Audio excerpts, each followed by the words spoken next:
Anthony Joshua says that Tyson Fury has surprised him. So I'm going to quote AJ directly here. He said, quote, "He has surprised me, but I believe that every fighter needs time to develop. And I say like Tyson Fury's been professional now, like what, 11 years, going on 12 years? He needed so much time to develop, and he's finally got to the stage where he's found that straw of confidence. So congratulations to him." So I just reflect on that. And that's why, as you said, that's the bird's eye view. When I was studying these guys, Tyson Fury, when I was coming through, and I looked at my career and said, whoa, I have done what it took him 10 years to do in 3 years. Imagine where I'm going to be in 10 years. So I keep on moving through, and I get that I had my little issue with the Ruiz thing last year. But as I always say, another 6 years from now, when I'm where Tyson Fury is in time to time, I should be unstoppable because experience and wisdom is one of the greatest teachers. And that's what I'm gathering now, is masses of knowledge about the boxing industry, end quote. So yeah, this is a point that AJ's made several times over the past couple years, that the likes of Tyson Fury and Deontay Wilder have got a lot more experience than him. They've had more fights and have been professional for longer. And therefore, people are looking at them and they're looking at AJ and they're saying, oh, well, Fury did this better than AJ and that better than AJ. But if you look at Tyson Fury when he was 24 fights in, if you look at Tyson Fury, AJ won his world title. When was it? His 16th or 17th fight. Tyson Fury didn't fight for the world title until his 24th or 25th fight. And you look at Tyson Fury in his 16th, 17th fight around there, he was struggling.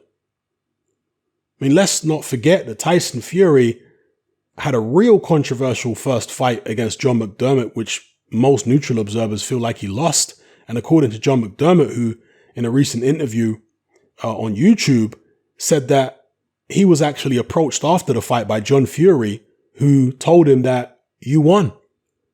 This is what John McDermott said in a recent interview. And I've got no doubt, I've got no reason to doubt John McDermott is telling the truth.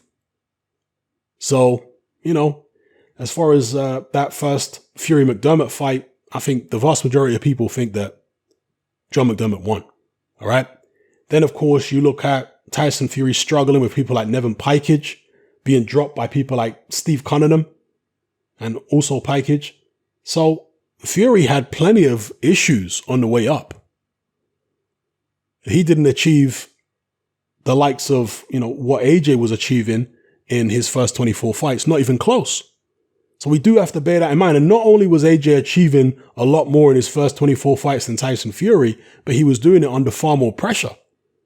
Tyson Fury, for the most part, was fighting in leisure centers in relatively small arenas where there wasn't that much fanfare, there wasn't that much pressure. AJ was fighting under tremendous, incredible pressure from the very early stages of his professional boxing career, which just makes what he's actually achieved even more impressive.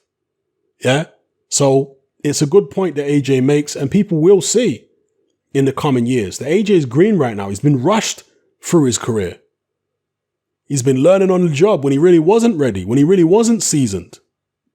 But the seasoning that he can get, if he manages to fully recover from that Andy Ruiz loss, we might see him blossom, as he keeps saying, over the next few years into something really special.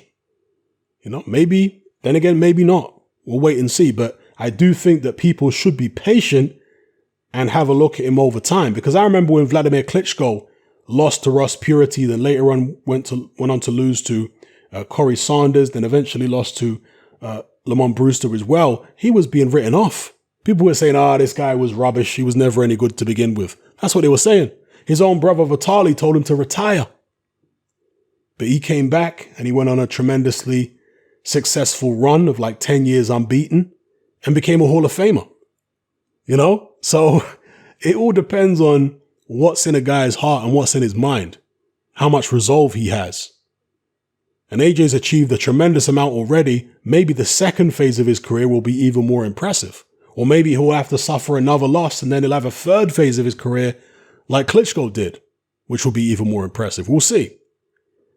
So, going to be interesting times ahead. Hopefully we get to see AJ Fury sooner rather than later.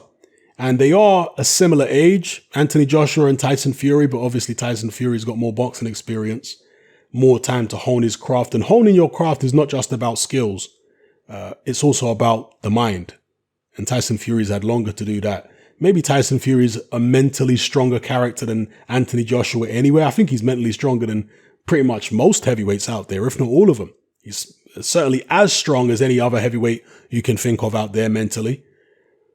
But wherever AJ's mental strength is at, and he's a very mentally strong person, he can get mentally stronger with experience. And when the two guys get in the ring, if it's sooner, I have to imagine that's better for Tyson Fury. I think the longer this fight gets, delayed for, or however you want to describe it, the better it's going to be for AJ, in my view. I think that Tyson Fury is an erratic character. He doesn't treat his body the best. And I know he seems to be in shape at the moment and seems to be enjoying himself and what have you. If you just look back at how Tyson Fury's life has been from the start of his boxing career, it's always been ups and downs. Tyson Fury gets bored, he'll get depressed, he'll do this, he'll do that. He isn't somebody that has that mental and emotional stability to have long-term success at the top of boxing. I think this is why his dad is talking about Tyson Fury retiring fairly soon. I think this is why Tyson Fury sometimes talks like he wants to retire fairly soon, because he knows, and his dad knows, that Tyson Fury isn't always mentally and emotionally consistent. In fact, he's very inconsistent mentally and emotionally. I don't think they're worried about Tyson Fury's skills. I think they're just worried about his mind and his emotion. Will he just fall out of love with boxing? Will he lose motivation? These are the things. So I think that Tyson Fury needs to strike while the iron is hot, get AJ in the ring ASAP if he can.